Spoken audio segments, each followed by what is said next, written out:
In early 1916, Einstein presented his new theory of gravity, his life's biggest breakthrough. It successfully explained the notions of space, time, and how matter interacts and evolves in the universe. However, if the question of a complete description of our universe as a whole was raised, then clearly Einstein's theory wasn't sufficient to predict any such model.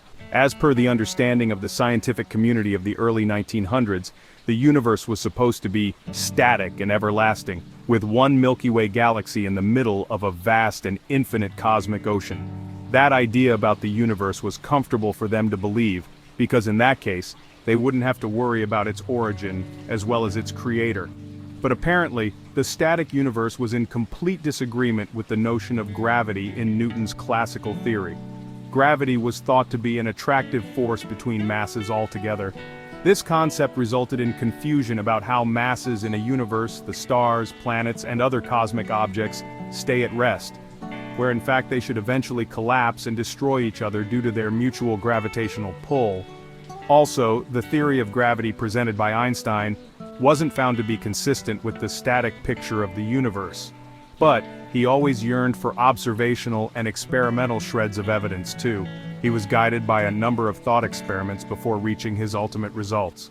One observational proof of general relativity worth mentioning here is the profound explanation of the perihelion shift in Mercury's orbit. As per Kepler's laws of planetary motion, a planet revolves around the Sun in perfect ellipses and traces out the elliptical orbits over and over again. Whereas the orbit of Mercury precesses with each rotation by a small amount, like it didn't form a perfect ellipse. Rather, it traced out a flower-like pattern. The largest perihelion shift was calculated to be 560 arcseconds per century for Mercury. Remember, the case of Mercury was not an ideal two-body problem, as its orbit is perturbed by a highly gravitating body, the Sun. Astrophysicists thought that most of the perturbations were coming from the influence of other planets, but when they took each and every effect into account, the shift of around 43 arcseconds per century was still there, and there was no explanation for that. So they hypothesized that there might be another planet between the Sun and Mercury that is gravitationally influencing the orbit of Mercury and causing the additional shift. They named it the planet Vulcan, but they found no evidence for that too. In the end, Einstein's theory was successful in explaining the remaining shift as being caused by the curvature of spacetime. The conflict between general relativity and their speculation of a static universe didn't continue for much longer. However, Einstein's equation did not permit a static universe, and he couldn't imagine a universe as dynamic due to no evidence at that time. So, he modified his equations and introduced another term known as the cosmological constant. By a little adjustment, assigning a particular value to that constant, he was able to predict a model that was static. But the story didn't end there. In 1929, Edwin Hubble made a groundbreaking discovery that changed everything. Hubble studied the spectra and Doppler velocities of around 50 galaxies and compared those with our own Milky Way galaxy. He found that most of them are moving away from us, that is, their spectra are redshifted. This observation led to a revolutionary conclusion.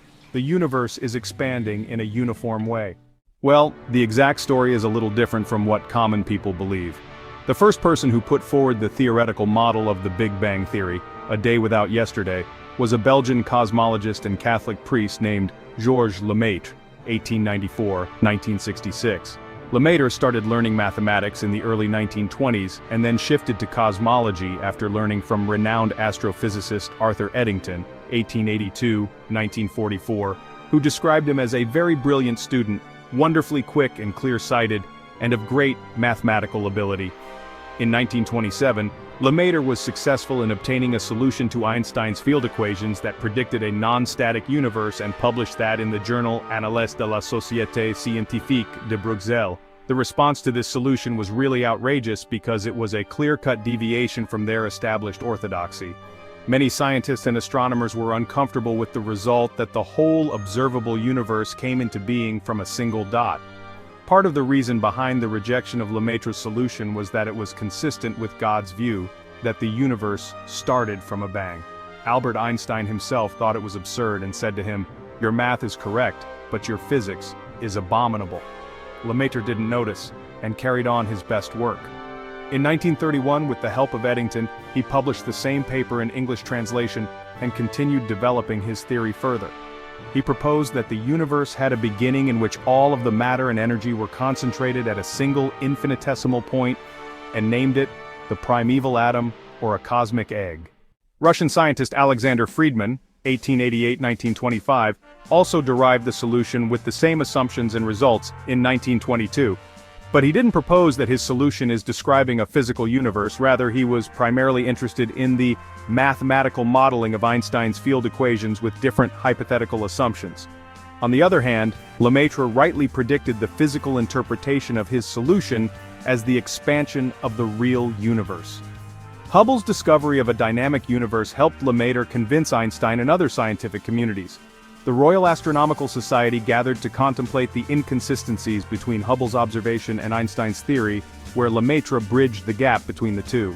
Soon after, in 1933, when both Einstein and Lemaître traveled to California for a series of symposiums, after Lemaître briefed his work, Einstein was really impressed. He stood up, applauded, and said, "This is the most beautiful and satisfactory explanation of creation to which I have ever listened."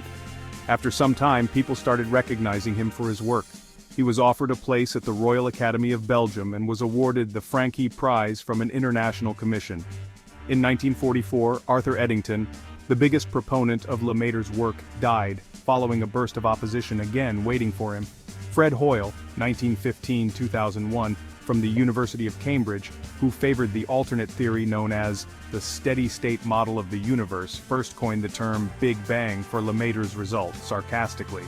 From the span between the 1940s and 1960s, the scientific community was divided into two groups, that is, the supporters of the Big Bang model and the supporters of the steady-state model.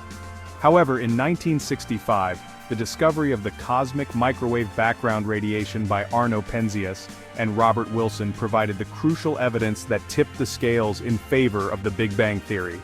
This faint glow, a remnant from the early universe, was the smoking gun that validated Lemaître's revolutionary ideas. The Big Bang theory had triumphed, forever changing our understanding of the cosmos. With time, cosmologists and astrophysicists started to disregard the steady-state theory as observational evidence for the Big Bang started coming. One major piece of evidence was the interference of microwaves with the radio telescope observed by Arno Penzias and Robert Wilson at Bell Laboratories in New Jersey. Strangely, those microwaves were coming from every direction, with the same wavelength and temperature, irrespective of the position of the telescope. This important and accidental discovery served as the most important observational evidence supporting the Big Bang. It was later named the cosmic microwave background radiations, which is described to be a remnant of the Big Bang process. Lemaître's theory was now validated by the universe itself. The once radical idea proposed by a priest had transformed into a cornerstone of modern cosmology, but Lemaître's contributions extended beyond his scientific achievements. In 1933, Duncan Aikman wrote about Lemaître's view in the New York Times. "There is no conflict between religion and science," Lemaître has been telling audiences over and over again in this country. His view is interesting and important not because he is a Catholic priest, not because he is one of the leading mathematical physicists of our time, but because he is both. At the end, the universe is something we will never understand.